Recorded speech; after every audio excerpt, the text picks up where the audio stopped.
bem-vindo, muito bem-vinda. Que bom que você está aqui nessa noite. Nós estamos mais uma vez reunidos para estudar a palavra de Deus e a gente enfrenta muitas situações na nossa caminhada e essas situações às vezes nos desanimam, essas situações às vezes nos enfurecem, nos deixam indignados, mas se a gente for observando especialmente esse estudo sobre o Espírito Santo, nós vemos pessoas como nós sendo atingidas pela obra desse Deus poderoso e maravilhoso. E o Espírito Santo ele é cheio de bondade e misericórdia e hoje a igreja está debaixo desse ministério, o ministério do Espírito Santo. Por isso a nossa ênfase nesses estudos aos sábados, às 19h30, e você é convidado a estar aqui conosco, 19h30, no nosso templo, na Rua dos Rubis, 153, em frente à Panificadora Três Irmãs, para estudar esse tema tão importante. Nós estamos, então, dando sequência ao que nós já temos conversado em relação a essa obra maravilhosa que o Espírito Santo vem promovendo, especialmente no livro de Atos. Nós estamos estudando esse livro porque ele nos traz aqui, de uma forma bem detalhada e bem didática, muito embora o autor sagrado seja Lucas, o médico, e tenha uma linguagem mais erudita, mas nós ao mesmo tempo nos alegramos por saber que essa linguagem está bem simples diante dos nossos olhos, para que nós possamos entender esse ministério tão bonito, o ministério do Espírito Santo. E, de uma forma muito especial, nós vamos estudar um texto já conhecido de muitos. Isso vem sendo falado ao longo dos anos e é um texto que você conhece, muitas igrejas conhecem. Desde que eu era garoto, assim, pequeno, eu ouço sobre esse texto, já estudei sobre esse texto, e toda vez que nós voltamos a um texto sagrado, não é para extrairmos daqui novidades, mas para reforçar as verdades da palavra de Deus. Claro, para muitas pessoas é novidade no que nós vamos conversar, mas quando as verdades da palavra se renovam, nós crescemos com isso. Então nós vamos fazer uma oração e depois nós vamos trocar uma ideia, porque nós não estamos aqui com o objetivo de trazer uma pregação, mas um estudo, algo bem interativo, e creio que isso nos proporciona bastante crescimento. Vamos fazer uma oração. Então, nesse momento, eu vou passar para o Vitor fazer essa oração. Vitor, você pode agradecer a Deus pelo fato de estarmos aqui. Vamos orar. Senhor, nosso Deus, nosso Pai, obrigado, Pai, por este momento, Senhor, que estamos aqui na sua casa, Senhor. Nós precisamos aprender mais de Ti, nosso Senhor que nos salvou, nos livrou, Pai, das amarras do inimigo, Pai. Mesmo que pecadores, Senhor, temos lutado contra o pecado e somos tocados, Pai, dia após dia pelo Espírito Santo, pois queremos mais de Ti, queremos fazer a Tua vontade, queremos seguir os Teus caminhos, Senhor. Então, Senhor, eu te peço, Pai, humildemente, que venha abençoar esse estudo, Senhor, que venha abençoar a vida do nosso pastor, que ele venha trazer palavras que venham direto do trono, do seu trono de glória, Senhor, e que penetre profundamente os nossos corações, para que a gente não venha a nos desviar, Senhor, para que a gente não venha a se dispersar, Pai, dos Teus caminhos, Pai. Esteja conosco, Pai, esteja abençoando a vida de muitos jovens que poderiam estar aqui, Pai, aprendendo mais de Ti, porque somos uma igreja, Senhor, que não tem somente o propósito de louvá-lo, não temos também somente o propósito de caminhar segundo as Suas instruções, Pai, mas isso também tudo se faz possível através do estudo da Tua palavra, Senhor. Então que possamos nos dedicar em aprender, Senhor, para que a gente possa Te louvar e Te adorar na essência do que Tu és, Pai. do Senhor maravilhoso e grandioso que Tu és, Pai. Pois a Tua palavra diz que devemos Te louvar, Senhor, devemos Te prestar um culto racional, Pai. E é esse o nosso desejo, Senhor, que a gente possa, com as nossas vidas pequeninas, cheias de defeitos, mas engrandecê-lo na sua essência e plenitude, Senhor. Obrigado por tudo que o Senhor é e por tudo que o Senhor já fez por nós. Amém. Amém. Capítulo 2, dos versos 42 a 47. Quero ler para você. Está escrito: Eles se dedicavam ao ensino dos apóstolos e à comunhão, ao partir do pão e às orações. Todos estavam cheios de temor, e muitas maravilhas e sinais eram feitos pelos apóstolos. Os que criam mantinham-se unidos e tinham tudo em comum. Vendendo suas propriedades e bens, distribuíam a cada um, conforme a sua necessidade. Todos os dias continuavam a reunir-se no pátio do templo, partiam o pão em suas casas e juntos participavam das refeições com alegria e sinceridade de coração, louvando a Deus e tendo a simpatia de todo o povo. E o Senhor lhes acrescentava diariamente os que iam sendo salvos.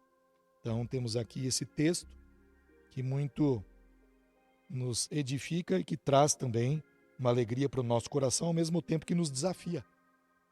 É um grande desafio. Nós olhamos para a igreja lá no início, nos primórdios, vemos então um ministério poderoso, glorioso, o ministério do Espírito Santo de Deus. É óbvio que nós somos vocacionados por Ele. Você pode desenvolver sua habilidade, o seu talento, a partir da obra que o Espírito Santo faz no teu coração. Mas aqui, nós não estamos diretamente observando ministérios na vida da igreja. Nós estamos observando comportamentos que são afetados pelo ministério do Espírito Santo. O comportamento de uma pessoa é afetado quando o Espírito Santo faz uma intervenção maravilhosa, como nós vemos aqui. E é então, em cima deste comportamento, que eu quero conversar um pouquinho com vocês. O comportamento da igreja dos primórdios e depois partirmos para uma aplicação hoje. Como é que tem sido o meu comportamento, o teu comportamento?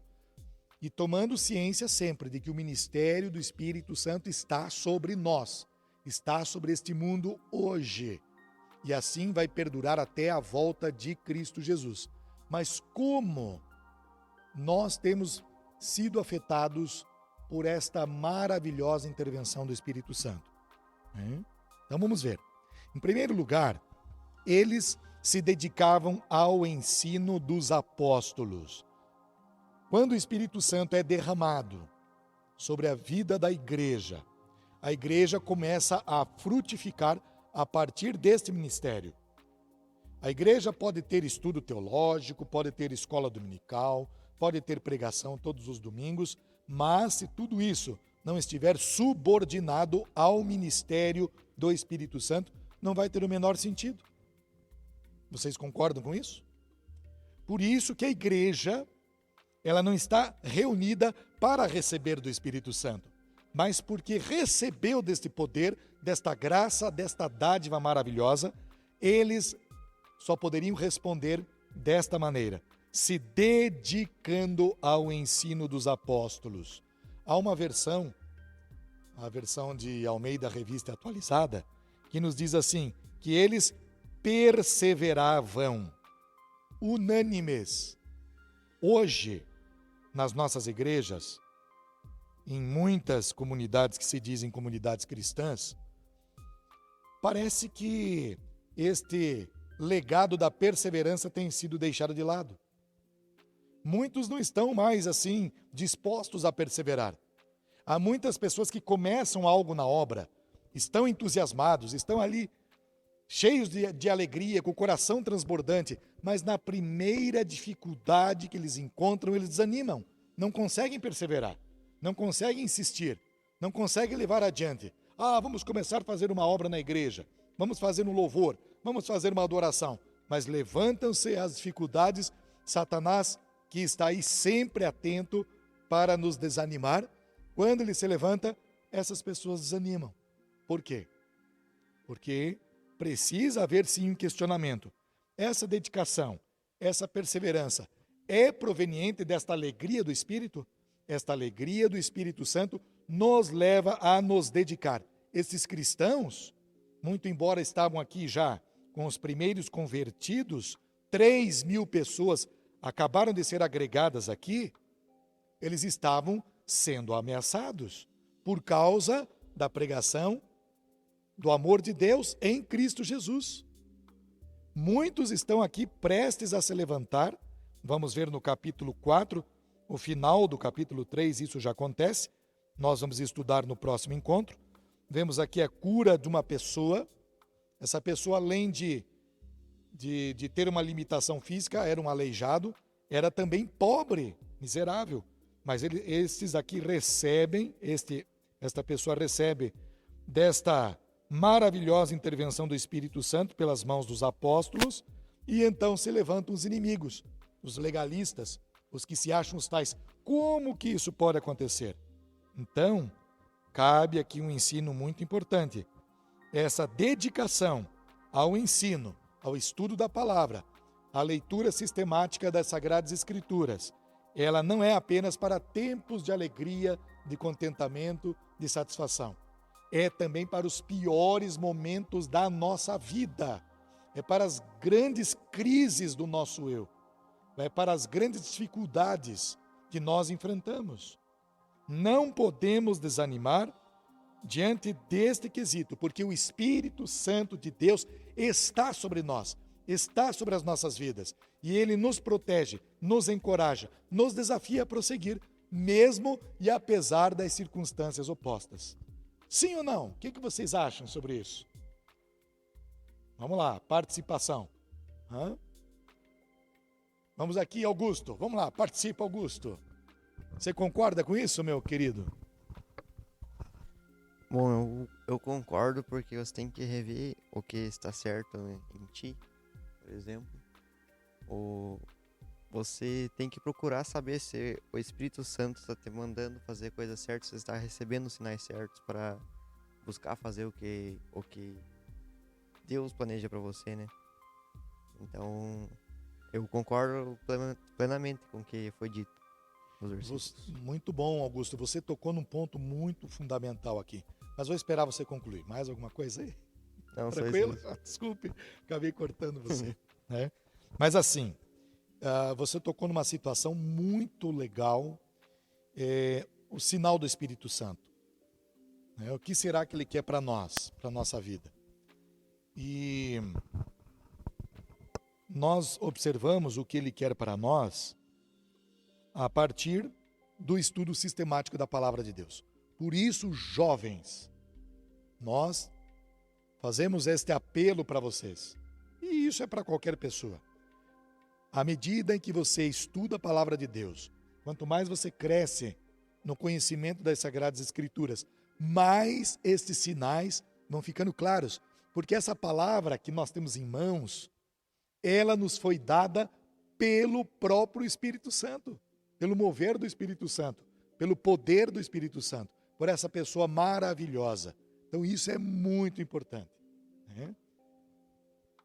Vitor, participar. Vamos lá. Teve uma vez que a gente estava falando se o Espírito Santo já estava aqui na Terra antes de Jesus Cristo. Então já estava.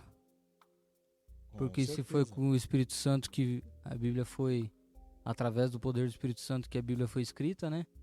Desde o Velho Testamento e tudo. Exatamente, o Espírito Santo, ele está desde a fundação deste mundo com a sua maravilhosa intervenção. Mas nós vemos então agora, podemos passar para outro ponto, né? Outra perseverança na comunhão. Isso aqui é muito interessante. Nós estamos vivendo momentos, tempos, em que nós temos muitas portas abertas neste mundo em relação a denominações, É igreja A, igreja B, C, e tem igreja de tudo que é tipo, de tudo que é nome, de tudo que é movimento. E em contraste com o estudo da palavra, nós vemos essa perseverança na comunhão. Perseverança na comunhão. É aqui que eu gostaria de considerar algo interessante. Ah, Vitor, valeu. Ficou ótimo, ótimo. Sabe o que eu tenho observado? E quero depois essa participação de vocês. Aqui fica legal, né? Por exemplo, estamos num ambiente de comunhão. Lembrem-se daquele início que nós enfatizamos. A comunhão está muito boa. Nós celebramos louvores juntos, estudamos a palavra juntos, temos a proposta de fazer até pizza juntos aí numa programação que nós estamos elaborando e tratando e trocando ideias, né? Vamos construir, vamos ser os pizzaiolo aí na noite e outras atividades como acampamentos, essa interação saudável. De repente acontece alguma coisa. Por exemplo, você se magoa com alguém e falou uma palavra que você não gostou, mas você guarda aquilo e ao invés de você conversar com essa pessoa, você prefere sair fora. E o pensamento de muitas pessoas assim, eu vou cair fora dessa igreja. Estou magoada, estou ferida, falaram de uma forma que eu não gostei, então vou para uma outra igreja. Não temos observado isso? Muitas pessoas pulando de galho em galho. E este ponto da perseverança fica prejudicado. Porque naquela igreja não tem louvor. Porque aquela igreja não é igreja preta com luzes e holofotes. Porque a banda é desafinada. Porque o pastor é muito chato. Porque aquele jovem lá eu não consigo, não vou com a cara dele nem com a cara dela.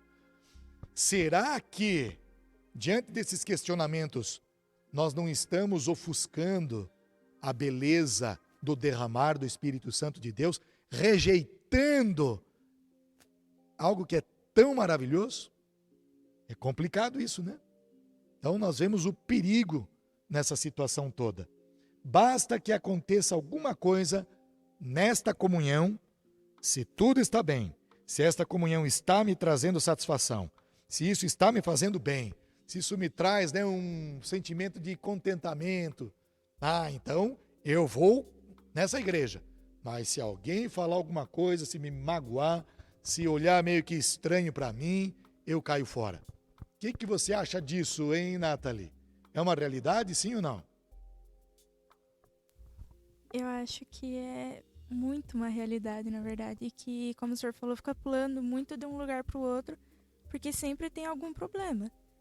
E eu acho que isso reflete muito na vida da pessoa, porque às vezes a pessoa não está bem consigo mesma e fica tentando achar defeito nas outras coisas ao invés de olhar para o seu interior, sabe?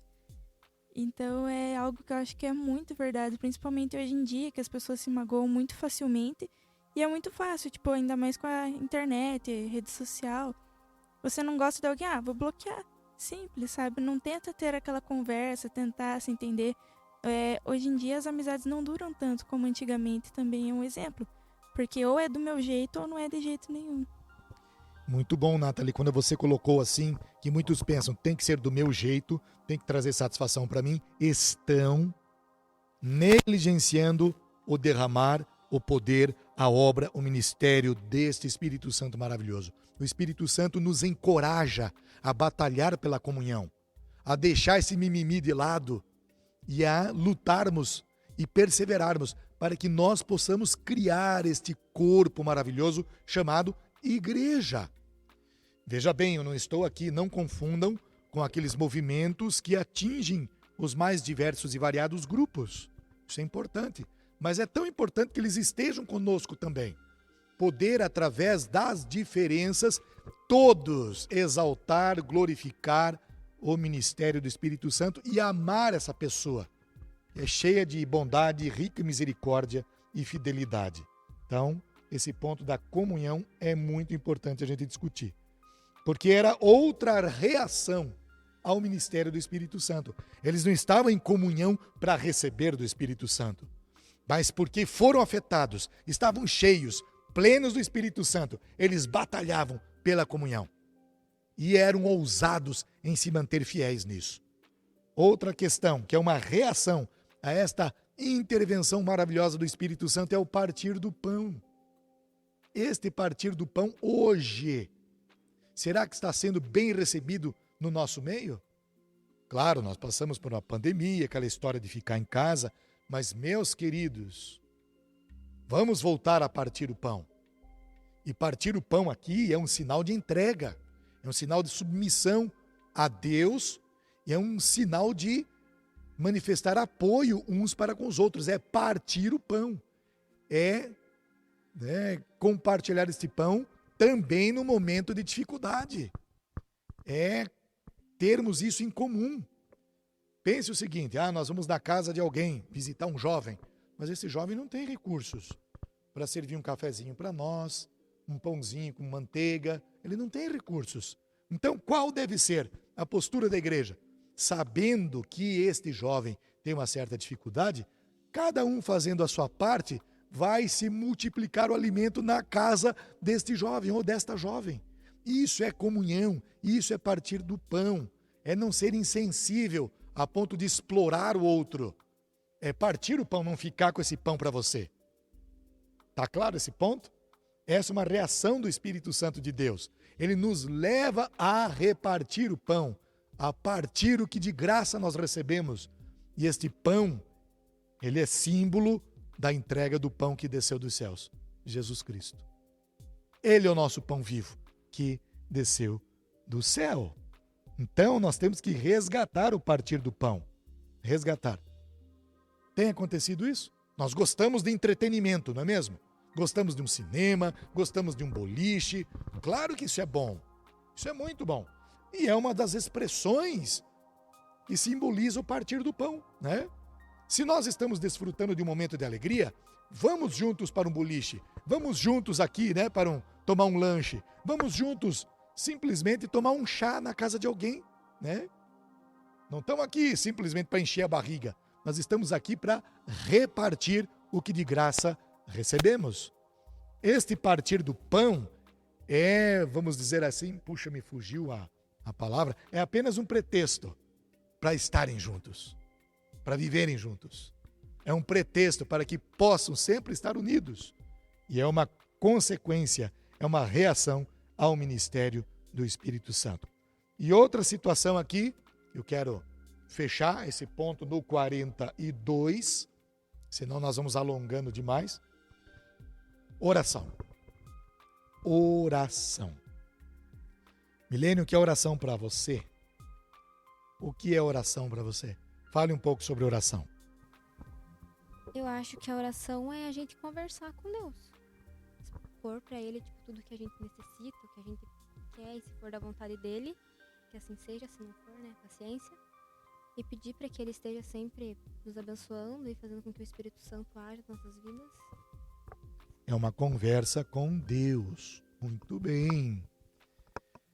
Marcelo, você costuma fazer suas orações diariamente, certo, né? Não sempre, mas de vez em quando. Que bom. Há orações em que você não foi respondido, Deus não respondeu? É que eu falei, às vezes eu falo com meus amigos já me falaram disso, que não é que Deus não responda. Deus pode não dar um sinal, mas Ele sempre vai estar com você. Ele só não vai mandar um sinal. Ah, muito bem. E isso que você tem colocado aí é interessante a gente refletir, porque o não de Deus, ele existe. Você acredita nisso?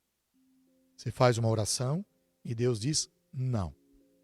Você concorda com isso, sim ou não? Acho que sim. Ele acha que sim, então, porque ele está em dúvida. Eu vou te explicar por quê, à luz das Sagradas Escrituras. Muitas vezes nós pedimos sem saber o que estamos pedindo, sem refletir no que estamos pedindo.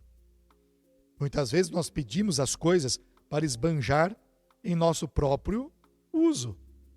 E isso que nós pedimos não vai glorificar a Deus. Então Deus diz, não, Marcelo, isso não vou te conceder, porque isso não vai trazer glórias para mim, é puro orgulho e vaidade sua, né? Não estou dizendo que é assim a tua oração, certo? Mas é só para você entender que Deus pode dizer um não bem grande. Entendeu agora? Sim. Né? Ok? Então, diante disso, Emily, agora é com você, sobre oração, né? Você concorda que Deus pode dizer não? Sim? Sim. Sim, Deus pode dizer não. Ficou boa essa, né? Então tá. Fale um pouquinho mais de oração, filha. É como pedir pro seu pai, pedir um chocolate. Ah, pai, eu quero aquele chocolate lá. Daí ele vai dizer não. É como Deus dizer não pra você. Exatamente. Às vezes aquele chocolate, né? Pode trazer a filha ou o filho, pode ter algum probleminha, alguma doença, né? Ou não é o momento porque ele foi um tanto quanto desobediente e o pai pode dizer, agora não, você vai refletir um pouquinho no que você fez, depois a gente volta a conversar sobre isso, né? Muito bem, né? Quer falar mais alguma coisa sobre isso? Ou tá tranquila? Tranquilinha, né? Tá tranquilo. Muito bem. Então aqui nós temos reações ao derramar do Espírito Santo de Deus. E essas reações eram tão intensas, mas tão intensas, que eles chegavam a vender suas propriedades. Eles não poderiam admitir, em hipótese alguma, pessoas passando dificuldades ali. Então, do que eles possuíam, vendiam suas propriedades, para assim favorecer o irmão, a irmã, em dificuldade econômica, financeira. Tá? Era muito intensa essa comunhão, intensa mesmo. Então, o texto vem destacar essa beleza que a igreja passa a viver quando ela é movida inteiramente pelo Espírito Santo de Deus. Veja agora o verso 46. Todos os dias, eles se reuniam no pátio. O evangelho hoje parece que se tornou tão enfadonho. As pessoas vão para a igreja no sábado e aquilo parece que é tão enfadonho. Outras vão apenas no domingo, porque já está bom.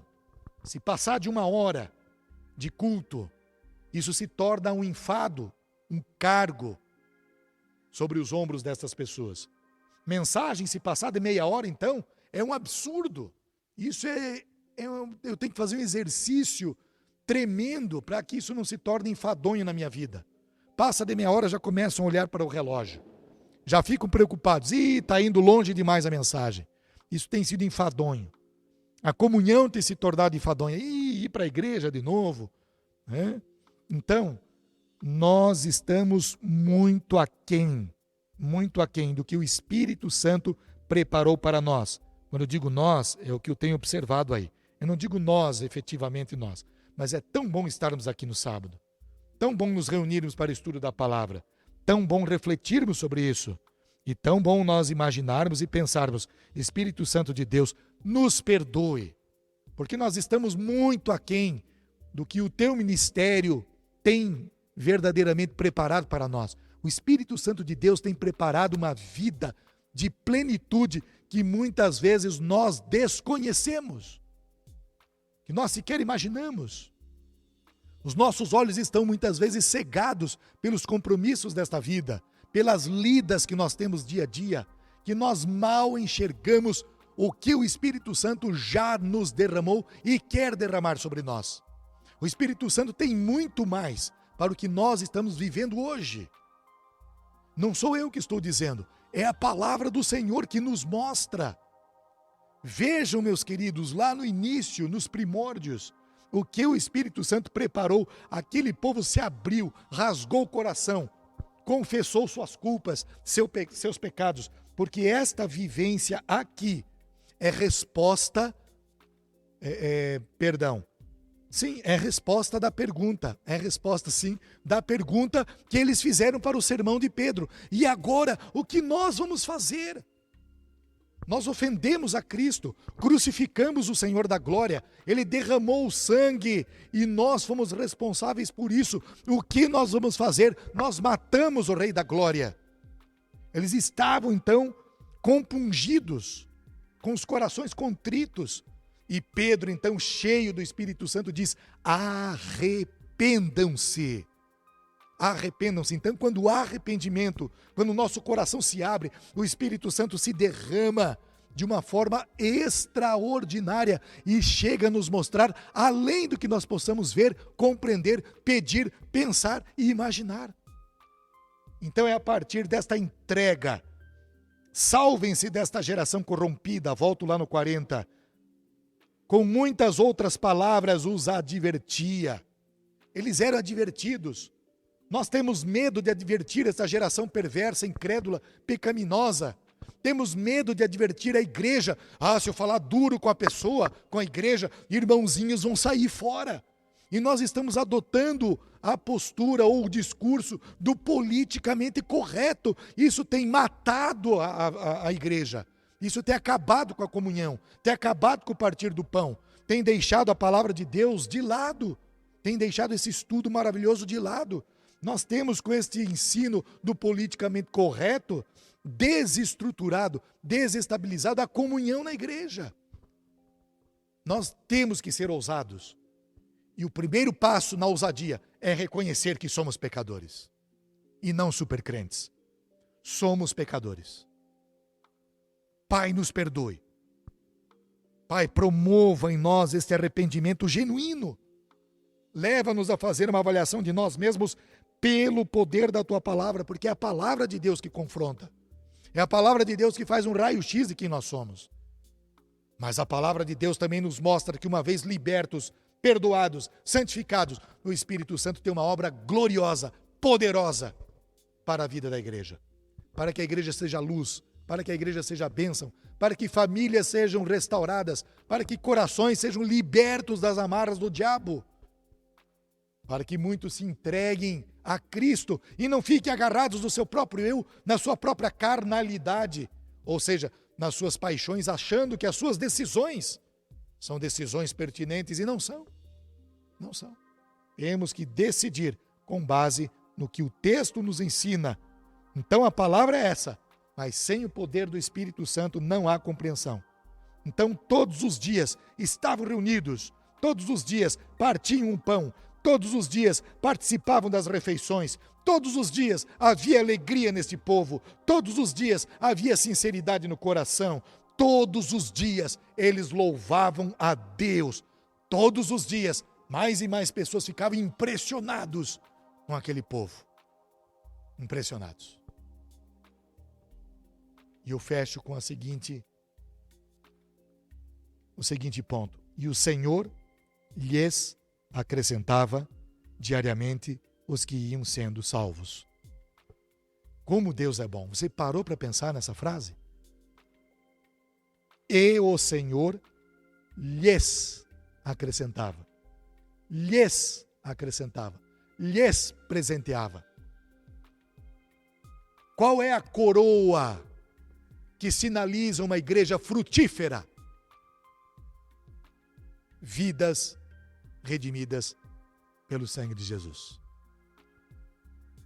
A coroa de uma igreja não é a sua pretensão de ser mais parecida com Cristo. A coroa de uma igreja é que uma vez reagindo a este ministério do Espírito Santo, vidas, Deus lhes concederá vidas. É o Senhor que acrescenta vidas. Nós somos inclinados para estratégias, né? Vamos bolar uma estratégia de crescimento de igreja. Vamos bolar uma estratégia para que mais pessoas estejam aqui. Vamos bolar... Não, as estratégias estão aqui. São as simples reações de corações entregues e submissos ao Espírito. Então este é o meu pedido de oração, que o Senhor nos dê estas reações ao ministério do Espírito Santo. Começando pelo nosso joelho no chão, com a nossa cabeça no pó da terra, confessando as nossas culpas, os nossos pecados, mas recebendo a alegria do perdão. Está claro isso, meus amados? Claro, meus jovens? Então, seja simpático, seja bem educado, seja feliz, seja alegre. Está difícil? Tem situações difíceis para o jovem resolver hoje? Tem estudo, parte sentimental, coração, muitos sofrem com isso. Tem a questão dos conflitos em família, tem enfermidades que muitos jovens passam, talvez não no físico, mas lá no emocional.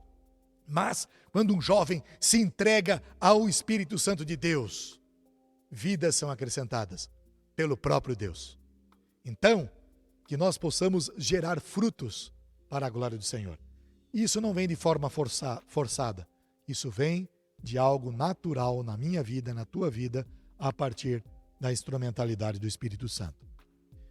Ok, encerramos aqui então a nossa palavra. Deus abençoe você que nos acompanhou até aqui, né?